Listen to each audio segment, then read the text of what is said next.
Assalamualaikum warahmatullahi wabarakatuh. Perkenalkan kami dari kelompok 5 yang beranggotakan Anifah Widya, NIM 03, Novia Anggraini, NIM 021, saya sendiri NIM 39, Adinda Ratna, NIM 40, dan Febrina Rahma, NIM 43. Next.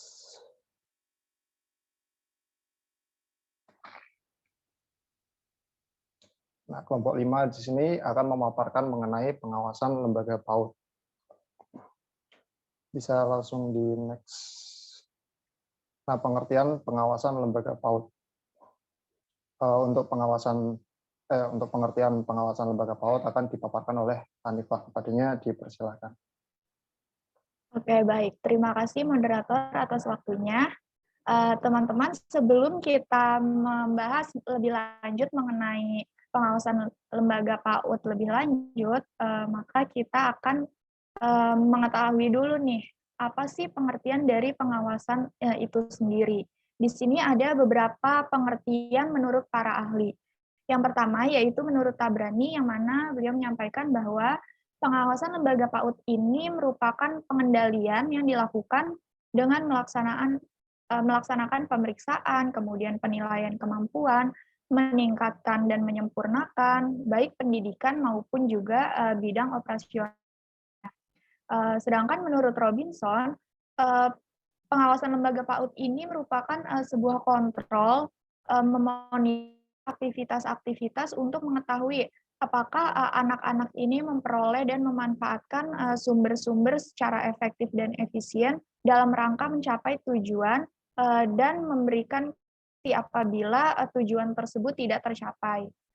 Menurut Lois Ebon dan David L., yaitu pengawasan merupakan proses di mana pendidik menetapkan apakah tujuan pendidikan itu tercapai dan apakah programnya itu konsisten dengan perencanaan.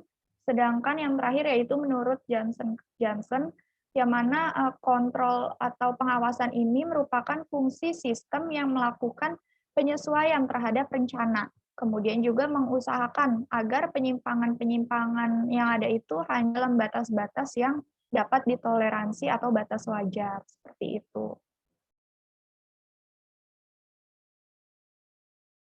Nah, tadi kan kita sudah bahas mengenai pengertian menurut para ahli ya. Nah, pada dasarnya itu pengawasan itu merupakan sesuatu yang esensial di dalam kehidupan suatu lembaga atau suatu organisasi. Yang mana pengawasan itu digunakan untuk menjaga kegiatan yang dijalankan agar tidak menyimpang dari rencana yang sudah ditetapkan sebelumnya.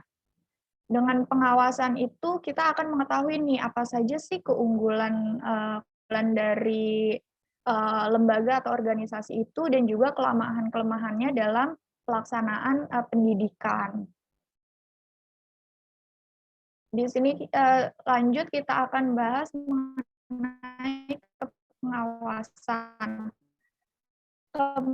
Pengawasan itu merupakan bagian dari fungsi manajemen dengan controlling, yang mana guru-gurunya dalam melaksanakan fungsi-fungsi manajemennya memerlukan kontrol atau pengawasan pendidikan dalam mencapai tujuan pendidikan. Controlling atau pengendalian ini merupakan suatu cara untuk mengukur dan juga memperbaiki terhadap kinerja bawahan-bawahannya, agar rencana-rencana yang sudah dibuat itu dapat mencapai tujuan-tujuan yang sudah diselenggarakan gitu. Perencanaan, pengorganisasian, pengarahan, dan pengendalian sumber daya organisasi sebagai suatu sistem yang terintegrasi. Next. Sehingga dapat setelah kita paham pengertian-pengertian pengawasan tadi, dapat disimpulkan bahwa pengawasan itu merupakan usaha untuk mencegah terjadinya penyimpangan dari aturan, prosedur, dan juga ketentuan.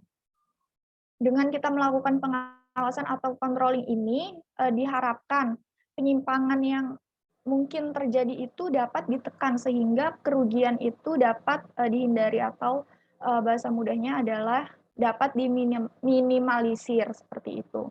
Sehingga lembaga itu juga dapat mengadakan pemeriksaan secara terperinci, kemudian mengatur kelancaran, membandingkan dengan standar yang sudah dibuat, kemudian juga mencoba mengarahkan atau menugaskan anggota-anggotanya serta pembatasannya atau pengekangannya yang aturan-aturan yang sudah dibuat seperti itu. Terima kasih. Saya kembalikan kepada moderator.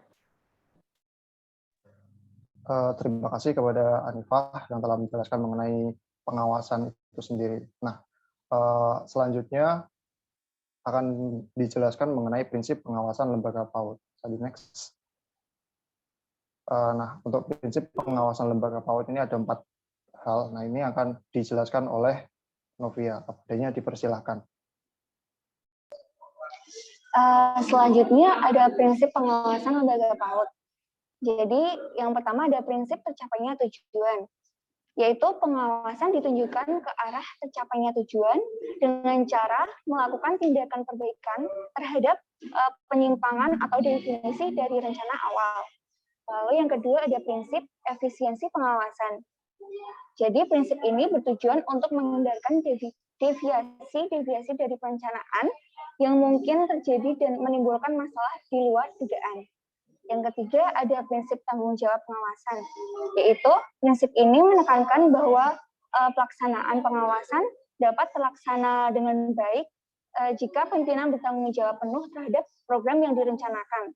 Yang keempat ada prinsip pengawasan masa depan, yaitu prinsip ini menekankan bahwa pengawasan efektif adalah pengawasan yang mampu mencegah penyimpangan perencanaan bukan hanya pada masa sekarang, tapi juga masa depan.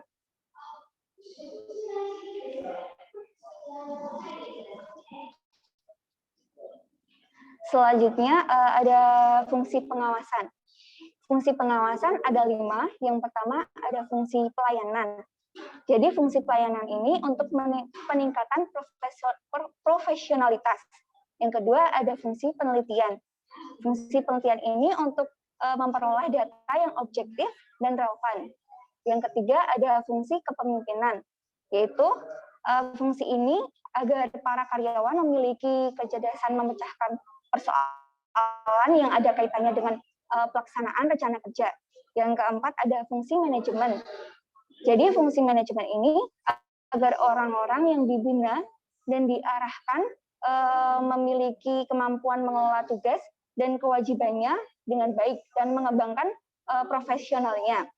Yang kelima ada fungsi evaluasi. Jadi fungsi ini untuk mengevaluasi hasil atau kemajuan yang diperoleh. Terima kasih, saya kembalikan ke moderator. Terima kasih kepada Novia yang telah menjelaskan tadi mengenai prinsip dan juga fungsi dari pengawasan. Nah, yang selanjutnya yaitu fungsi pengawasan ini dalam pendidikan. Akan saya jelaskan sendiri. Jadi pengawasan yang efektif itu berfungsi sebagai early warning system atau sistem peringatan dini yang sanggup memberikan informasi mengenai keterlaksanaan program, keberhasilan program, dan persiapan program. Nah, 4 fungsi pengawasan menurut selanjutnya bisa di next terlebih dahulu. Nah, ini ada 4 fungsi pengawasan menurut Dan. Yang pertama yaitu fungsi eksplanasi. Nah, ini menjelaskan bagaimana kegiatan dilakukan, jadi termasuk di dalamnya hambatan dan kesulitan, serta alasan adanya perbedaan hasil-hasil dari suatu kegiatan. Yang kedua yaitu fungsi akuntansi. Nah, artinya melalui pengawasan dapat dilakukan auditing terhadap tingkat output atau tujuan yang tercapai. Selanjutnya yaitu fungsi pemeriksaan. Fungsi pemeriksaan di sini menelaah kesesuaian pelaksanaan kerja nyata dengan rencana yang telah disusun di awal tadi. Yang selanjutnya yaitu fungsi kepatuhan. Fungsi kepatuhan di sini menilai sejauh mana pelaksanaan taat dengan peraturan sehingga dapat diketahui tingkat disiplin kerja pegawai dinilai dari kepatuhan atau compliance. Bisa di next. Nah, untuk selanjutnya mengenai tujuan pengawasan, di sini akan dipaparkan oleh Dinda, kepadanya dipersilakan. Terima kasih kepada moderator atas waktunya. Yang selanjutnya yaitu tujuan pengawasan. Menurut Harsono, tujuan pengawasan pendidikan kebudayaan adalah untuk mendeteksi sedini mungkin segala bentuk penyimpangan serta menindaklanjuti dalam rangka mendukung prioritas pendidikan. Prioritas pendidikan yang dimaksud adalah pemerataan kesempatan belajar, peningkatan mutu, relevansi, dan kesangkilan dan kemangkusan. Yang selanjutnya yaitu tujuan pengawasan menurut Harsono ada 4. Yang pertama yaitu tujuan sebagai titik akhir, maksudnya dalam hal ini apa yang diperhatikan adalah hal-hal yang terletak pada jangkauan masa depan. Artinya tujuan ini berorientasi ke masa depan. Yang kedua, tujuan sebagai arah pendidikan, yaitu menunjukkan arah dari suatu usaha, sedangkan arah tadi menunjukkan jalan yang harus ditempuh dari situasi sekarang kepada situasi selanjutnya. Yang ketiga yaitu tujuan sebagai titik pangkal mencapai tujuan lain. Artinya, tujuan pendidikan yang satu dengan yang lain merupakan satu kesatuan yang tidak terpisahkan. Yang keempat yaitu memberi nilai pada usaha yang dilakukan, pada usaha konteks usaha-usaha yang dilakukan.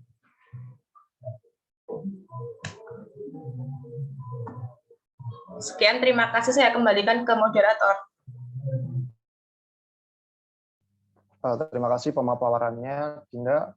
Selanjutnya mengenai tugas pokok dan proses pengawasan yang akan dipaparkan oleh Febrina. Kepadanya dipersilakan. Ya, terima kasih moderator atas waktu yang telah diberikan. Di sini saya mau menjelaskan tentang tugas pokok pengawas dalam lembaga pendidikan PAUD. Melakukan penilaian dan pembinaan dengan melaksanakan fungsi-fungsi supervisi, baik supervisi akademik maupun supervisi manajerial. Ada 3 kegiatan yang harus dilaksanakan pengawas, yaitu yang pertama, melakukan pembinaan pengembangan kualitas sekolah, kinerja kepala sekolah, kinerja guru, dan kinerja seluruh staf sekolah. Yang kedua, yaitu melakukan evaluasi dan monitoring pelaksanaan program sekolah beserta pengembangannya. Yang ketiga, melakukan penilaian terhadap proses dan hasil program pengembangan sekolah secara kolaboratif dengan stakeholder sekolah. Kemudian materi berikutnya, next.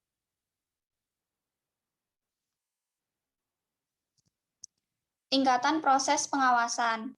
Yang pertama yaitu menciptakan standar. Standar adalah suatu kriteria untuk mengukur hasil pekerjaan yang sudah dilaksanakan.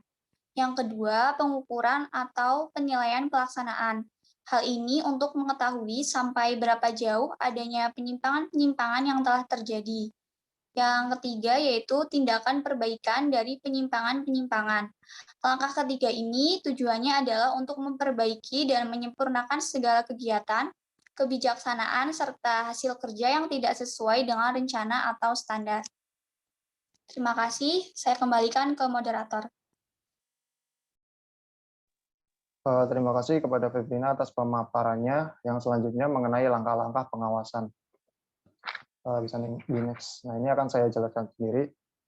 Nah, dalam melaksanakan pengawasan yang efektif, maka yang pertama yang harus dilakukan yaitu merumuskan tujuan yang akan dicapai.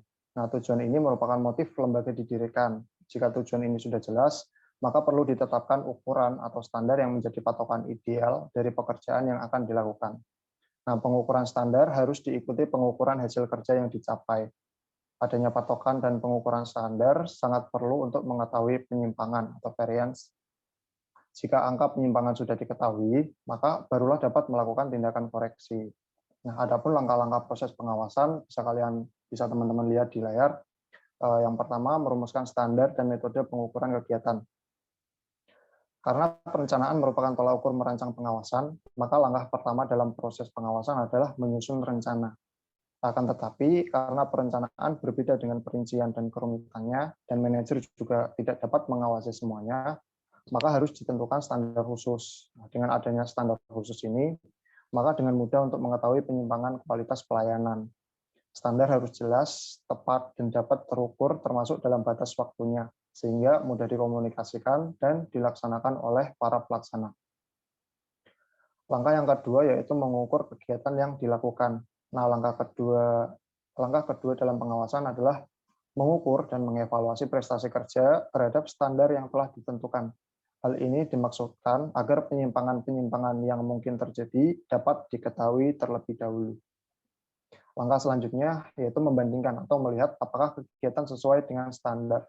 Nah, langkah berikutnya adalah membandingkan hasil pengukuran dengan target atau standar yang telah ditentukan.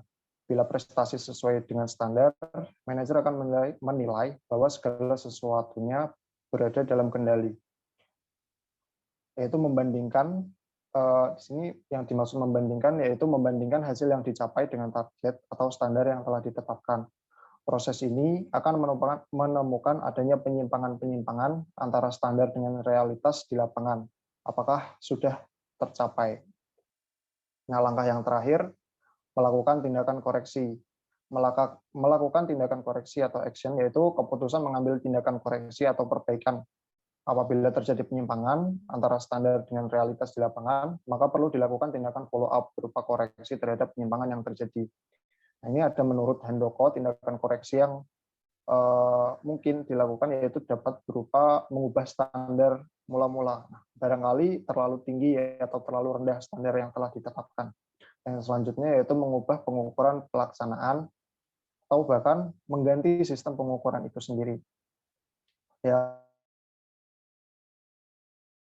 dalam menganalisa dan menginterpretasikan penyimpangan-penyimpangan. Berikut pemaparan mengenai langkah-langkah pengawasan. Oke,